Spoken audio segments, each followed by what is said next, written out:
Good afternoon, everybody. It's a big pleasure to be with our poultry school audience once again. And thank you for joining us, the people that is with us live and the people that it will be seeing this video after. Actually, it's a big honor to present our friend Jeremy Houdek, that is Global Sales Director for Besco. And Jeremy has a lot of experience about designing and all the concept about building structures for poultry and swine. So thank you very much, Jeremy, for being with us. Thank you for your time and the willingness to provide this information. Like always, the presentation is going to be around 45 minutes. Then we will have 10, 15 minutes for questions. And then maybe in 1 week, this video is going to be accessible in our YouTube platform. So Jeremy, thank you very much. And the time is yours. Thank you, Rodolfo. Well, thank you, everyone. As Rodolfo mentioned, I'm the Global Sales Director for Besco. I've been selling buildings since about 2017 for poultry and swine production buildings. So we wanted to kind of go over some basics and fundamentals when it came to how to design buildings and what goes into a building. So some of the topics we'd like to cover here is what is the meaning of prefabrication? I think there's some different thoughts and approaches of what prefabrication means. From that, we'll build upon different type of building styles. There's different shapes, there's different configurations of structures, and how that gets to a finished product for you, and what that means from a cost, what that means from a building envelope. We'll also touch on the advantages of drop ceilings and how important they can be for you. Also, the different insulations that go into these modern buildings and what the impact of that looks like for you. And we can also touch on, if time allows, the building tightness. What does that mean to us? The thermal envelope, how important is that for our production on the animals and for the building performance? And at the end, if we have enough time, trying to hit on some building constructability tips of what to look for and what to think about when you're constructing these buildings and what all goes into the design of them. And the last little topic, if we do have enough time to, would be to hit on the building fitment. How do we, as the building providers, have to think about making everything a total package to fit seamlessly with different components of what goes into the full project? So let's dive right in. What does prefabricated mean? Prefabricated essentially is just a name for a designed prefabricated building that is essentially pre-made parts that are shipped to a job site for better fitment and for easy constructability. Be careful. Not all prefabricated buildings have engineering in the main structure of them. There are different types. There's a non-engineered and an engineered building, and those do come with different price points and come with different fitment of the components. What do we mean when we say engineered buildings? An engineered building typically is going to plan the most efficient use of steel to meet or exceed its design load requirements, okay? There's different types of design load requirements. We're talking about wind load, snow load if applicable. In most regions in Latin America, snow load does not apply. You have live load to consider and dead load on your roofs. You have seismic load in a lot of regions of the world. So typically, the higher the load requirement, we have to, as an engineered building, have to put more steel to withstand those climate conditions. So typically what happens then is with an engineered building, you're going to have a well-planned, well-coordinated, well-designed building envelope that matches up to your equipment, because so much goes into the design more than just the standard dimensions and the height of a building and how long it is. One thing to really point out is IBC code is a globally accepted code. Not all regions have the same codes, but a lot of companies will be using IBC code as the base of their design work for an engineered building. And that is very critical to know. IBC can be carried from one region of the world to the next. The big point here, seismic and wind load. This is a map that gives you an idea. It's an actual wind load map of the globe of the world, and you'll see the red, the yellows, and the oranges. Those are the higher wind load carried regions. So you can see in Asia and parts of um, Europe and Northern Africa, you have higher wind loads along with if we were to overlay a seismic map here, it gets a little busy, so I did not include that. But you'll see there's different seismic and wind load per region. So when some engineering company is trying to do a building for your specific country, we have to consider your local needs. And with that, we have to consider the wind and seismics, which put a big factor onto how we design the steel components of it. So just to know, it's all across the globe. You're going to have different wind and seismic load regulations based on specific locality. For non-engineered buildings, what to be aware of, these don't always follow design codes or standards. What they are is they're fabricated as a shape or figure of the building of the main structure that looks similar to other structures you see. They just don't have that same loading applied to the design factor for them.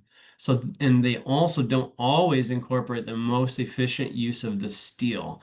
Could just be a fabrication shop that looks at a building and comes up with a shape, puts it together, welds it together, and coats it and sends it to the job site without any actual engineering involved with the loading requirements to make it a really sound building. However, what we've been seeing is it's becoming more and more prevalent in local markets globally to see these non-engineered buildings pop up. They are at a lower price point, and it puts things into consideration of, do I want to go with an engineered building or do I not need an engineered building? Be careful, not all buildings are designed the same. These two photos demonstrate very well on this. It's taken off the same farm. You have on the right side of the photo, you have an engineered building, and on the left photo, you have a non-engineered building. This is again on the same farm. So again, it goes back to what can you expect from an engineered versus a non-engineered building. Now, this was after a hurricane. So you had high winds in this situation that caused failure to the left-hand photo on the building. Let's jump into the building designs. There are a few different types of building designs. You'll see a lot of shapes and configurations, but I've tried to narrow it down to kind of the 5 top most used construction designs of buildings based on our needs from the poultry world specifically. First one, tubular design. What tube designs can be, or most likely are, is a welded it's a hot rolled steel welded tube that could be in the configuration of what you see here in the photo, which is considered a parallel truss cord, or can be in a scissor truss cord, which is with a flat ceiling look to it. These are typically lightweight members that are easier to handle. They come pre-welded, and you'll get them typically in either a primed steel or you can get in a galvanized finish. And typically those can be hot dip galvanized, or you can get also cold sprayed galvanization to them. These types of buildings are pretty prevalent in, you say, the poultry, the broiler side. They're really good at moderate spans, so moderate clear spanning, say up to 16 meters, maybe 17 meters wide. They're good to handle medium to higher wind loads, say up to 120, 150 miles per hour, typically. You can get these and see them in a concave ceiling or a flat ceiling design look. What you're seeing here in this photo would be a finished look, would be a concave ceiling. These designs actually are good for having drop ceilings in them. As you can see with the truss system, you'll be able to create an attic space real quick and easily without adding too much additional framing to it. The next design is what is considered an angle truss design. And what I'm showing here in this photo is a pre-welded angle truss and a scissor truss with a flat drop cord. These have a larger building capacity, which essentially means they have more loading capacity on the structure to handle larger spans and larger elevations. You can also see something like this in a primed or a galvanized finish. Typically, you're going to see more of these in a galvanized finish than a primed finish in Latin America. These buildings are really efficient for a tunnel ventilated building because they create a flat ceiling. You can also see these in the swine world where it has a nice flat finish. These are most suitable from a medium to a large clear span building configuration. So something from say 15 meters all the way up to 50 meters. These are ideal for drop ceilings when you want a flat finish ceiling look. Another type of design, we'll get more into these vaulted ceiling designs. It's called a hot rolled steel beam. So essentially, you can get a tapered member or a smooth member, but it's going to be beams instead of a truss system. And what this creates is larger, heavier members to create that spanning and get the loading you need to create that clear span capability and function for the building. These are most efficient with a larger clear span look. They do function in a medium span. They do get a little more cost prohibitive in a medium span just because of the larger members and weight required for them. However, these type of steel structures are very durable from the sense of the main structure, which would be your column and beam. However, one thing to note, when you start getting into a beam style without a drop ceiling, you start having a larger air volume requirement for your ventilation. So these are not most suitable for a tunnel ventilated barn design because it does require more ventilation to have that full air exchange to remove the heat out of the building.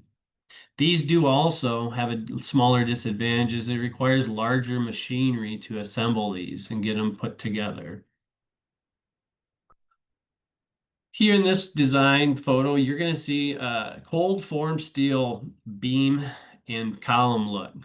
Essentially, a cold form steel is a lighter weight, and they have different types of shapes to them, but it's a thinner gauge material than a hot rolled steel design. And you create a couple shapes, you weld them together and create what's considered like a box beam look. These are lighter weight material, lighter weight members. They have a lighter weight per square meter, and they try to carry that same spanning capacity with them. So they have a little less spanning capacity than, say, an angle or a tube truss design. It's not quite as durable because it's a thinner material. They do come in galvanized. Typically, you'll see a cold form steel comes as a galvanized finish from the roll, the coil. Again, with these, with a beam style look, where there is you'll a vault ceiling, you do need more air volume to get your total air exchange required out of the building. Some of these designs with beams, you can add drop ceilings. They're cost prohibitive because of it's not part of the initial design of the building.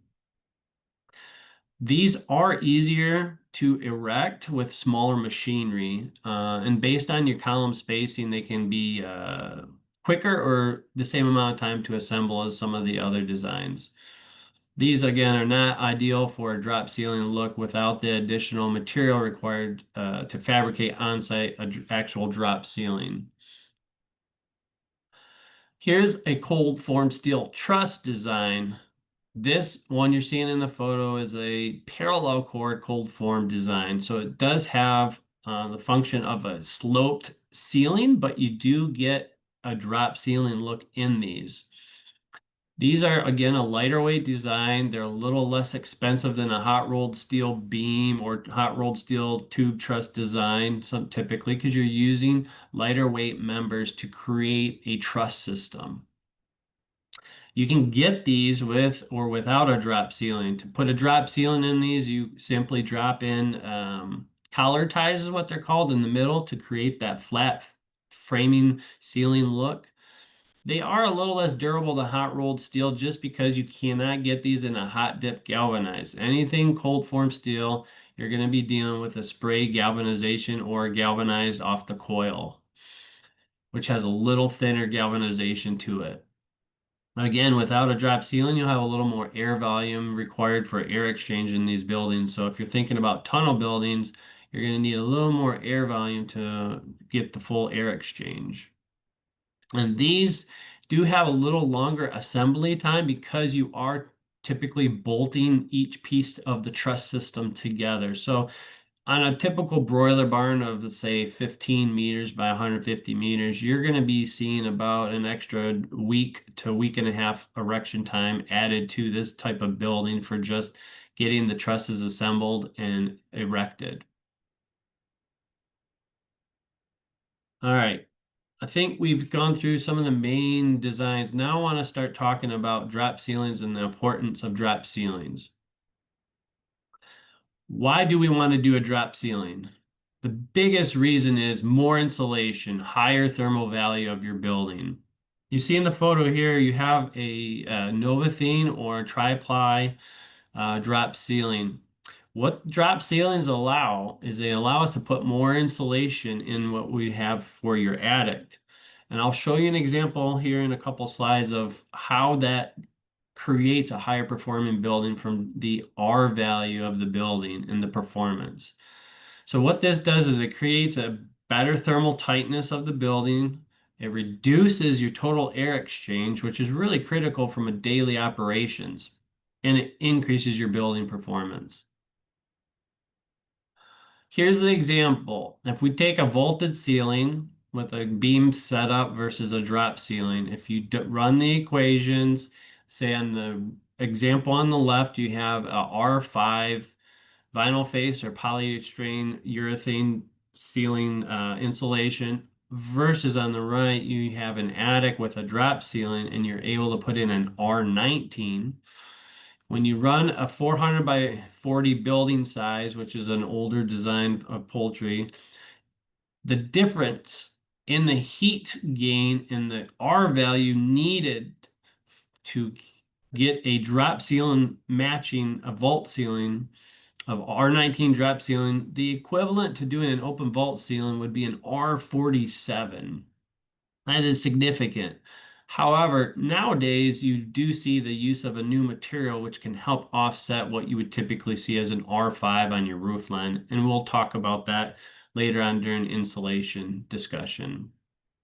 So I wanted the big point here is to understand the importance of the drop ceiling with the thermal value it gives you by having your R factor in an attic and essentially creating a better envelope building and lower heat loss. Drop ceiling materials.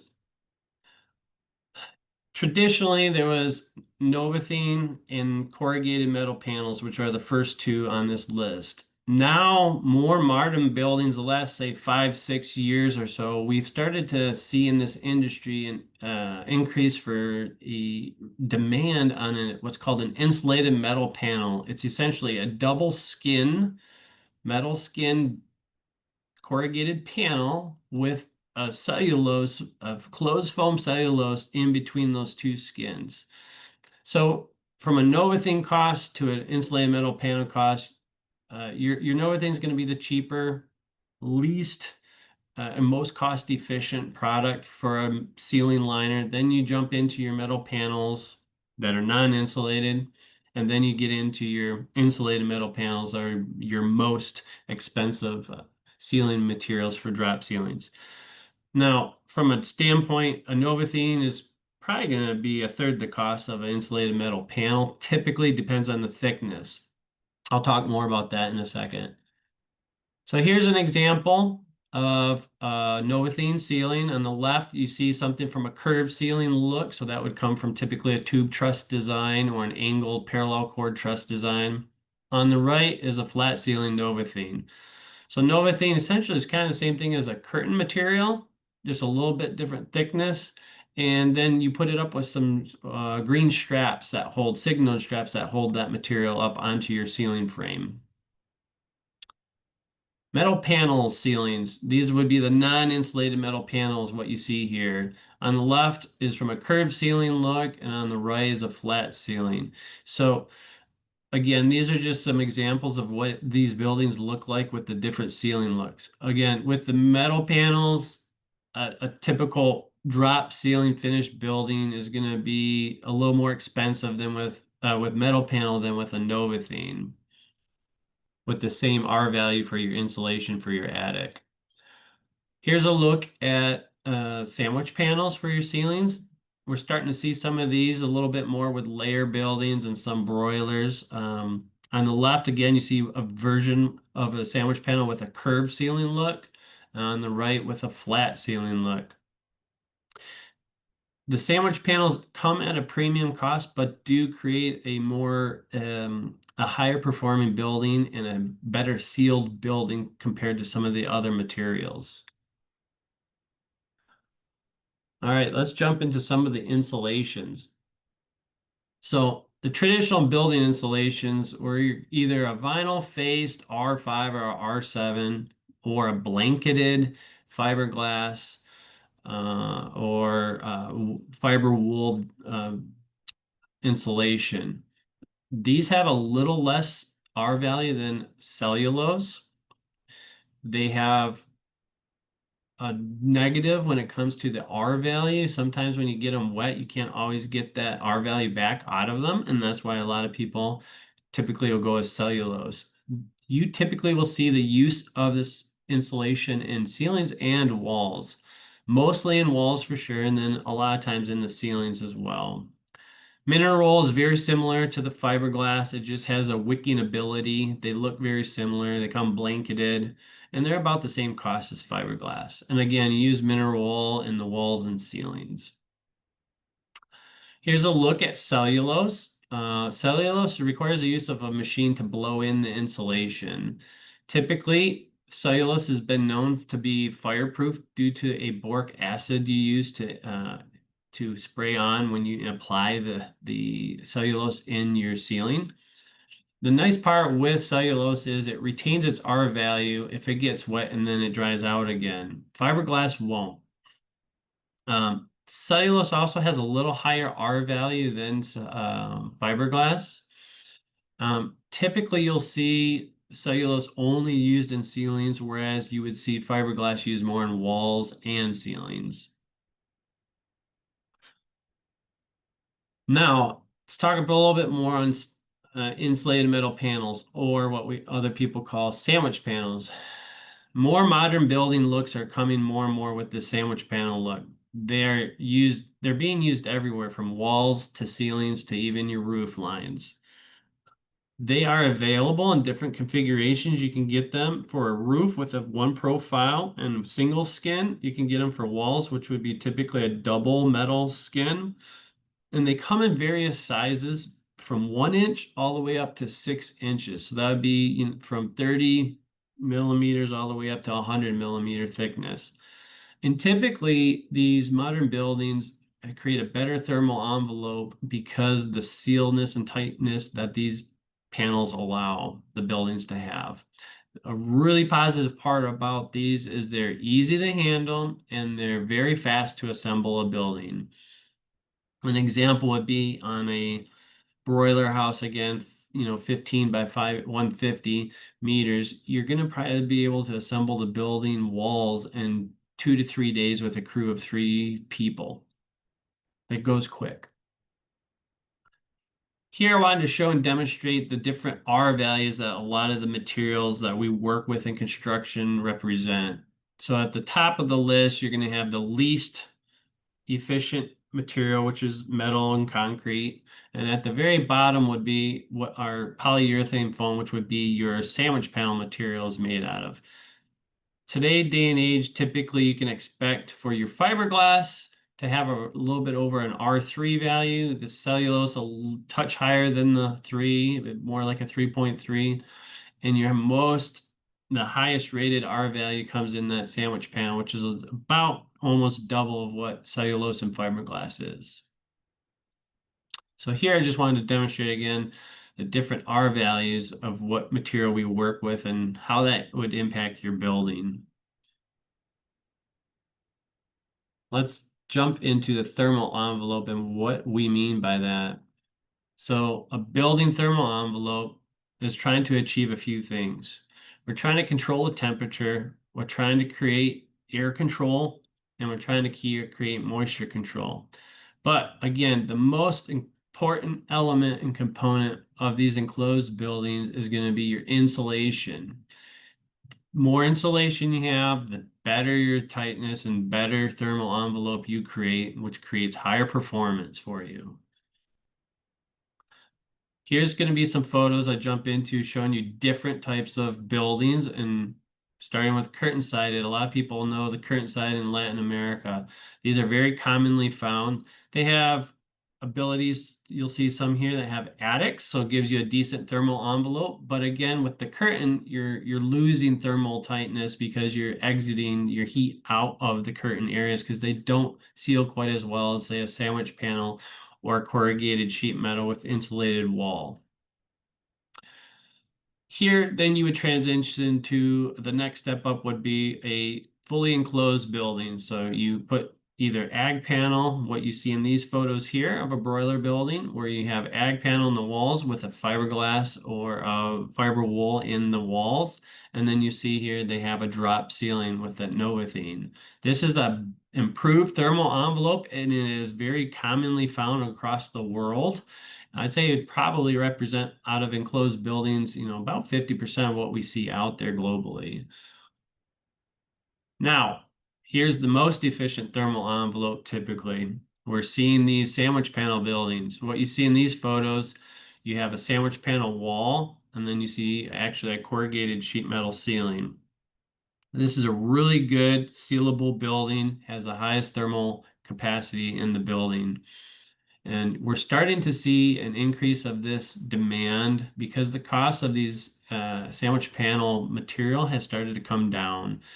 The biggest challenge with sandwich panel is the freight factor getting it to the job sites because it takes up more volume than a corrugated metal panel would. But they are, again, very sealable, very tight, easy to handle. There's a lot of advantages with these. Here's another example of a sandwich panel building. This is kind of actually a hybrid. They used a short curtain for emergency reasons, and then they also have sandwich panel walls and a flat ceiling in there with cellulose. This is another good option to have. All right, I would like to touch on the building tightness and what does that mean for us?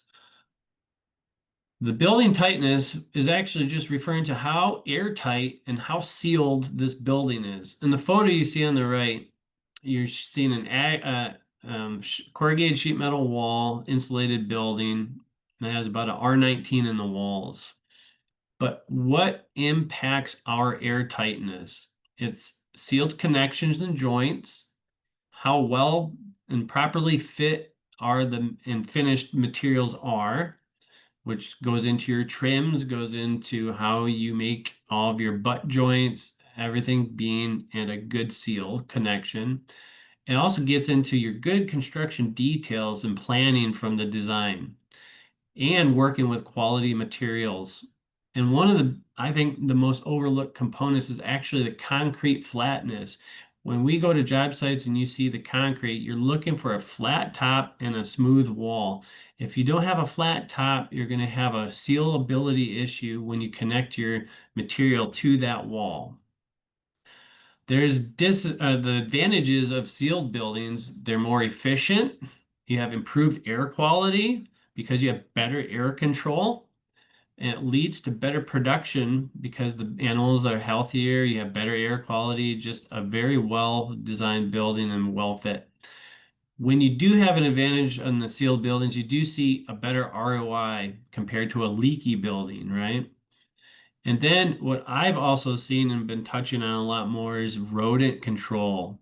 The better the sealed the building, the less rodents you see. It's not going to be rodent proof, but the more you seal it, the better the rodent control is going to be for you. And that's always a battle on the farm, we know. So when we talk about building tightness, I wanted to accentuate, on the left photo, you see what we see as a high-rise building with A-frame cages. You're going from that type of building to, a well-sealed sandwich panel building. This is like, big differences of what we see from a thermal impact. But you need to think about the tightness here. That's what we're seeing now with these new modern buildings, and they do present a big difference on your performance for your animals. So what goes into this, like we were talking, building details, properly sealing and trimming your joints. If you see the photos on the left is how do we seal to the curb with, say, a sandwich panel wall? Good details to the concrete, good details to the construction finish of the product.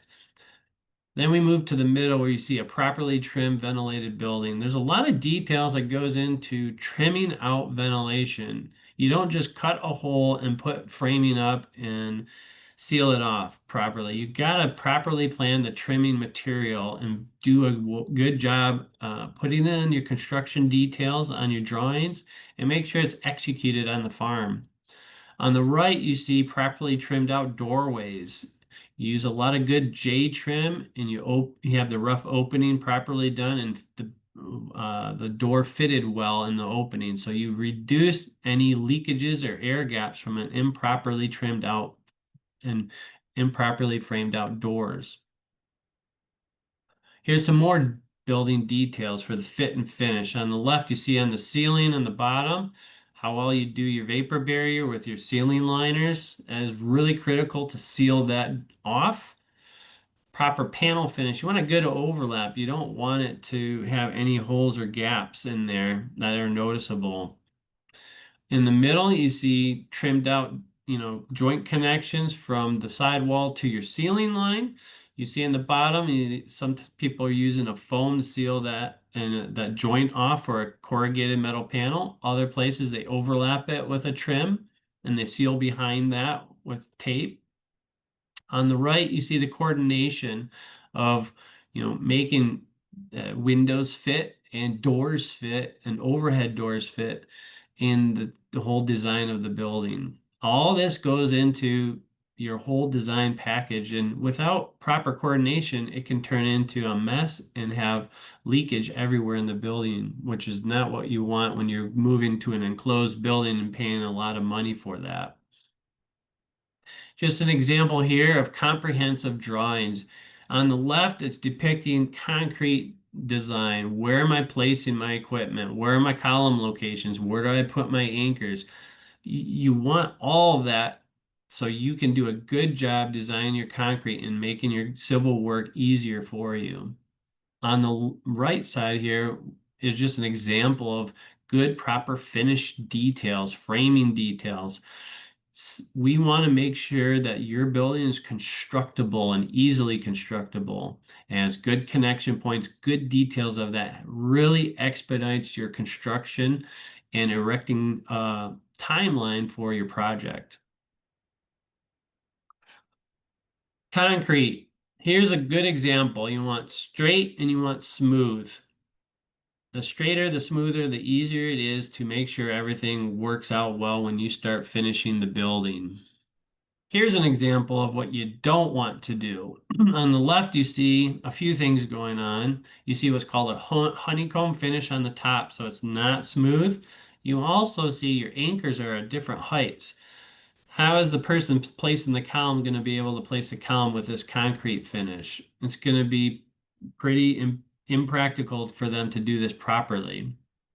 On the right-hand side, make sure you enforce your concrete. This was a project where the concrete was poured improperly, and you can see the results of that. The whole end wall had collapsed and bowed out, making it a really big problem because this building was almost completely finished and just needed ventilation to put in. So now they have to go back, fix everything, which is very costly.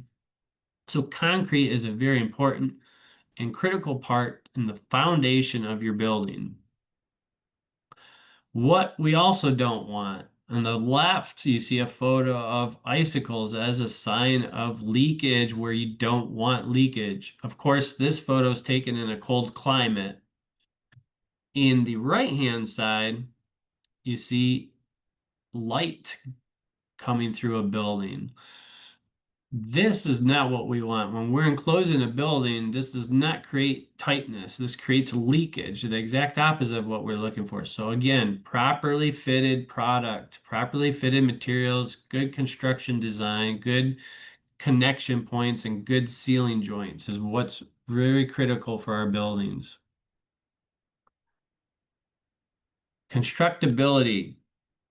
Let's get into what makes a building most efficient to construct and put together.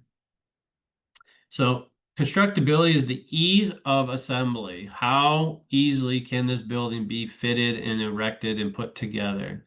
What goes into that? Connections of columns, trusses, column truss spacing, heavy versus lightweight members, pre-welded versus bolted trusses, and then your component fitment. Here's an example of an angle truss design building where you have good connection points that mat each other properly with good bolt connections. A good fitted building, a good design building with good connection points creates a quick and easy constructability of the building, of your main structure. Column spacing. There's a lot of different column spacings out there, and it all depends on people ask, what is the optimal column spacing? Well, it really depends on the structure the design structure of your columns and trusses or columns and beams that you're working with. Different types of structures have different efficiencies. So there really isn't a one spacing that fits all umbrella. It all depends on the design of what is being, if it's a cold form steel, if it's a hot rolled steel, if it's a truss, if it's a beam, they all have different capabilities within them and the efficiencies are different. What we see most optimal in general, say with broilers, 3 meter spacing, you see that a lot. You also see 4 and 5 meter spacing and sometimes even 6 in some areas. The next question is, well, is overall cost more important to me? I think that depends on, what your focus is. Is it, are we thinking about the labor for how long it's taking with different column lines to erect the building, or am I more worried and concerned about my labor costs? Different countries have higher cost to labor than others, so it's a balance of, what do you think would make most sense for my project? Construction timeline. What's most important on my construction timeline? Is labor costs or building package more important to me? You'll see typically between all these different designs, you're going to be within a week or a week and a half difference on how long it takes to put up a building. Retrofit projects. It's a difficult topic, but retrofits, you already have concrete in place. So sometimes you have to work with what's given to you. So you already have a set column location, so you have to work around that in the design. So if civil work is already done, column spacing is really essentially mostly set. You can change that, but your concrete work's done, you have to approach it as a retrofit project. And that can be a challenge for some building designs, or sometimes it's not. Now, some questions about bolted versus welded structures. Which one is better? Well, that really depends on a lot of things. How much longer does it take to bolt them together? What are our labor costs? Do I have skilled labor? What's my equipment availability? Um, so all this would impact kind of how you would approach this, but typically welded structures will go together quicker. So your erection time is going to be less, but sometimes welded structures have a higher fabrication cost, so you're paying for that because you're welding in the fabrication process and not on the job site. Whereas bolted, you're shifting the cost of labor from the fabrication point to the job site. And there's a balance to that. Again, bolted and welded, the more skilled labor you have, the easier all of it will be. But you can get by with one or the other, just depending on what you feel you're comfortable with your crews. So welded structures, the advantages of those are going to be a faster assembly times. Typically, they'll have larger span capacities. They have higher corrosion resistant material finishes on the main structures. And typically, they can be a more durable building overall. Some of the disadvantages, though, is they're heavier members. They tend to cost a little more, and sometimes they require bigger machinery to assemble the building. Whereas here's an example of, a tube truss, which is a pre-welded structure. CFS bolted structures. Here's the advantages of those. They're lightweight, easier to handle, typically less expensive to purchase. They have sometimes less ceiling framing material required to make a drop ceiling. Smaller equipment required to put the buildings together. Some of the disadvantages is higher labor costs, more labor time involved. It's not as precision fit as a welded building is. And sometimes they're just not available in a hot dip finished. So that's not as durable of a finished product as a hot rolled steel design is.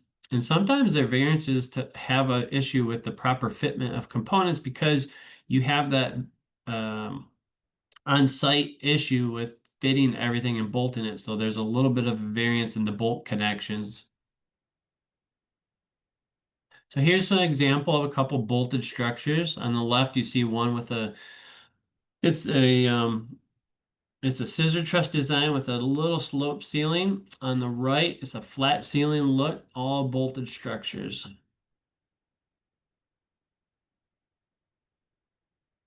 Component fitment. You need good construction details for a good finished product.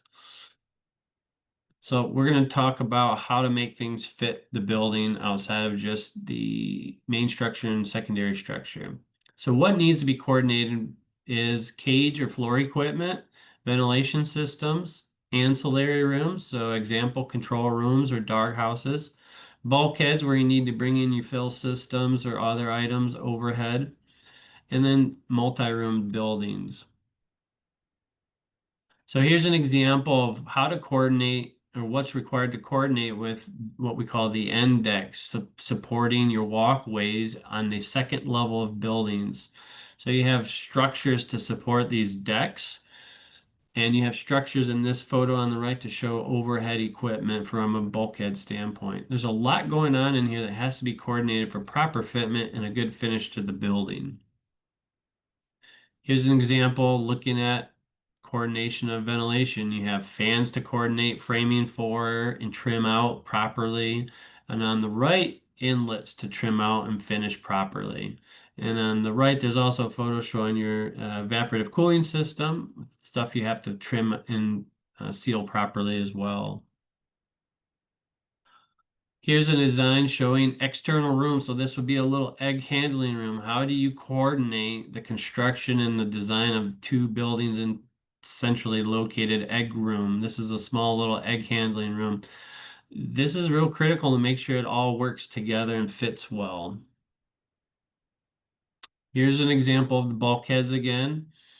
Coordinating this is really critical because in here, this ties into your main structure of your trusses or beam design, and it has to be well coordinated and trimmed out to make a good sealed finished building.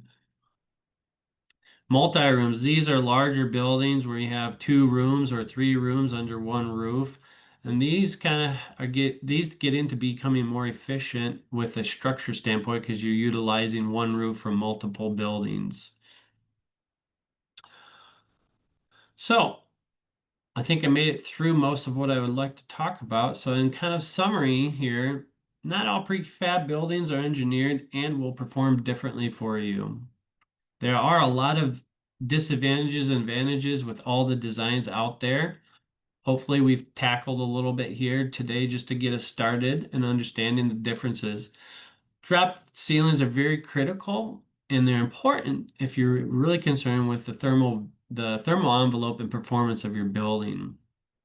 Air tightness and airtight buildings are going to provide better climate conditions and a higher performance for your animals and an overall better return on your investment for you. A good building design should balance the ease of assembly, good structural connections, along with coordinating component fitment and maximize the use and the efficiency of your steel span capacity. There are also pros and cons to welded structures versus bolted structures. There is no one that fits all. They all have good and pros and cons to them. Building designs do require coordination of ventilation systems and exterior ancillary rooms, and these all help us understand, hopefully, a little bit more of what goes into these buildings. And when you think about your next project, let's think about what is most important for you and what is not as critical to you. But I hope that I brought to you guys a little bit of information to help get you started. And hopefully, maybe in the future, we can have a more detailed discussion to focus on more specifics within the buildings. I think with that, I can wrap up and take any questions if there are some. Jeremy, thank you very much for your presentation. I think, first of all, was very clear and graphic, a lot of pictures to visualize and have example what you were talking about. So, you know that I personally have a little bit experience also in buildings, and I think one of the most important parts, I think that every part is important, but one of the main important parts is that mix, that having a pre-drawing and all the spec cover the junction between the structure and the equipment supplier, Yes. because that part is very critical when the structures arrive to the farms, to the sites, and sometimes the installation people, or if the drawings are not clear, or if they don't have direction, there is really a mess, and a lot of you lose the tightness, you lose insulation, and the value of the structure maybe can be compromised because there is not a pre-engineering of putting those equipment and house together since from the beginning. Yes, I agree. You lose a lot of time with the details.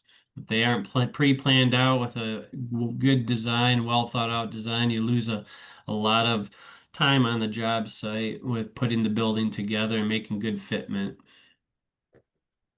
Yeah, another experience that I think that is very important is this is like a Lego box.